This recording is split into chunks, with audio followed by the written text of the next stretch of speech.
जी ठीक बात है। आलोक अवस्थी जी, सरकार पर भी बड़ी जिम्मेदारी होगी, वो दिल्ली की सरकार हो चाहे लखनऊ की, कि अदालत, देश की सबसे बड़ी अदालत का निर्णय शांति और सद्भाव के साथ जमीन पर लागू हो जाए। उसी में देश का मान, उसी में रामलला की प्रसन्नता, उसी में अल्लाह की प्रसन्नता, उसी में अदालत का मान। आलोक जी, एक बड़ी जिम्मेदारी आएगी। निश्चित बात है अमिताभ जी, बिल्कुल आएगी, बड़ी जिम्मेदारी भी है और देश में एक बड़ा मन रख करके चलना भी पड़ेगा, क्योंकि निर्णय किसी के पक्ष में आएगा तो किसी के खिलाफ में आएगा, निर्णय बीच का नहीं हो सकता है। सीधी सी बात यह है कि माननीय उच्चतम न्यायालय पे पूरे देश को विश्वास है, करोड़ों अरबों लोगों की नजर इस समय जो है माननीय उच्चतम न्यायालय पर है।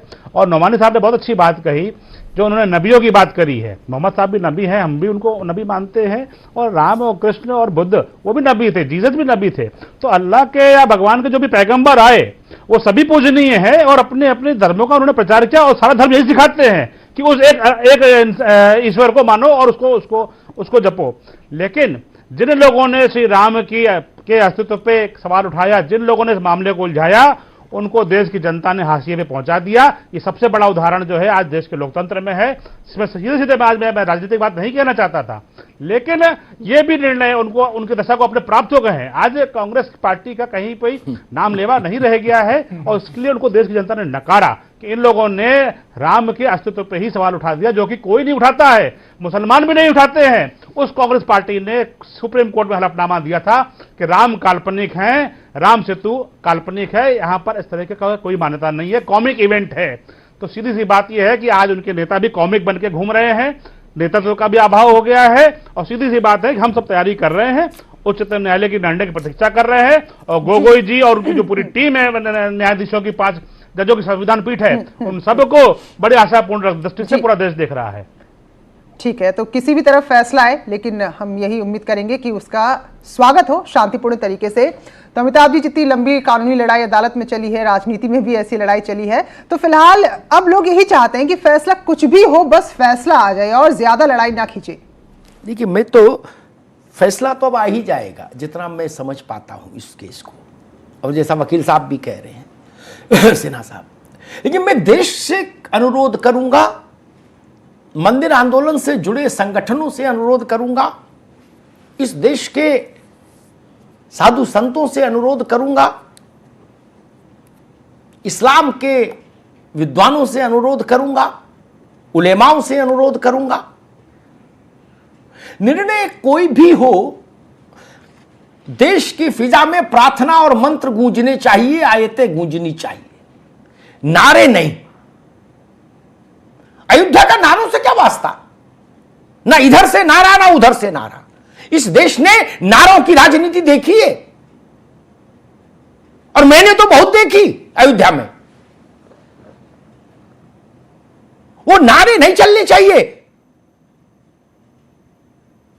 कैसे कैसे नारे थे दोनों तरफ से,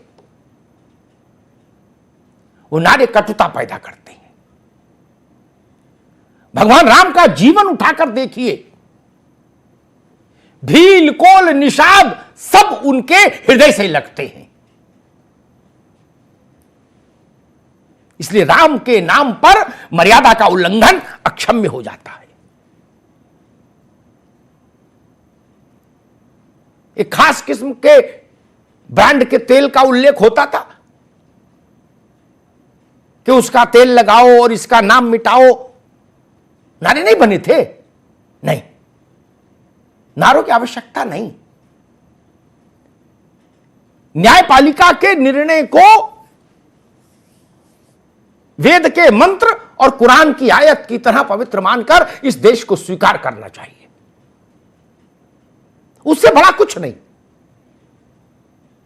जो निर्णय आए उसमें इस देश का माथा झुकना चाहिए, चिढ़ के नहीं, मजबूरी में नहीं, सद्भाव में।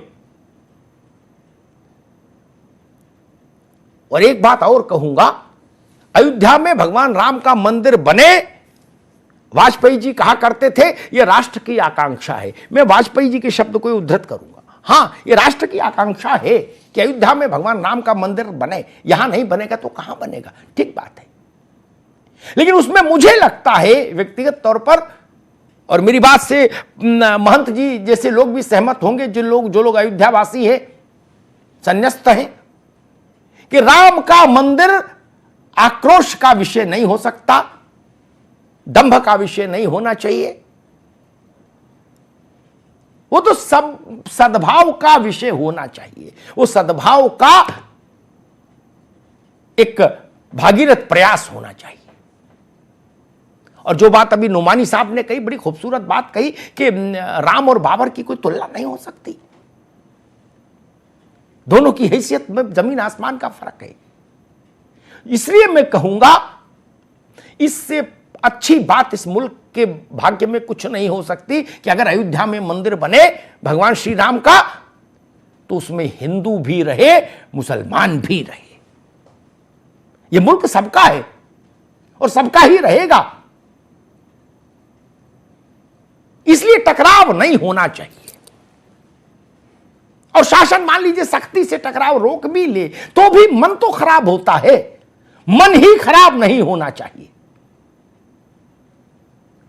दुनिया को यह पता लगना चाहिए कि हिंदुस्तान इतने नाजुक मसले पर भी अपने देश की सबसे बड़ी अदालत का फैसला सिर झुकाकर सुनता है।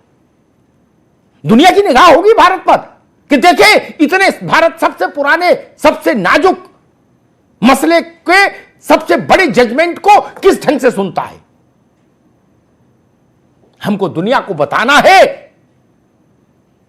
कि हमारे रक्त में यह भाव है कि आधार। हम लोग तो सैकड़ों साल से कहते कि पंचों की राय सिर माथे, पंच परमेश्वर कहा, यह अदालत वही है ना, उसी का आज ये रूप है आज के युग का। तो अदालत का निर्णय आए, सिर झुकाकर स्वीकार करिए, बाकी आपकी श्रद्धा। चाहे जादिन से चाहे वो कहिए रामचरितमानस गाइए और चाहे कुरान पढ़िए, ये आपकी श्रद्धा, लेकिन देश का अमन और देश का चैन बरकरार रहना चाहिए। धन्यवाद। बहुत बहुत शुक्रिया अमिताभ जी, और नोएडा और लखनऊ से जो हमारे खास मेहमान जुड़े थे, आप सभी का भी बहुत बहुत धन्यवाद। तो इसी के साथ महाबहस में आज बस इतना है।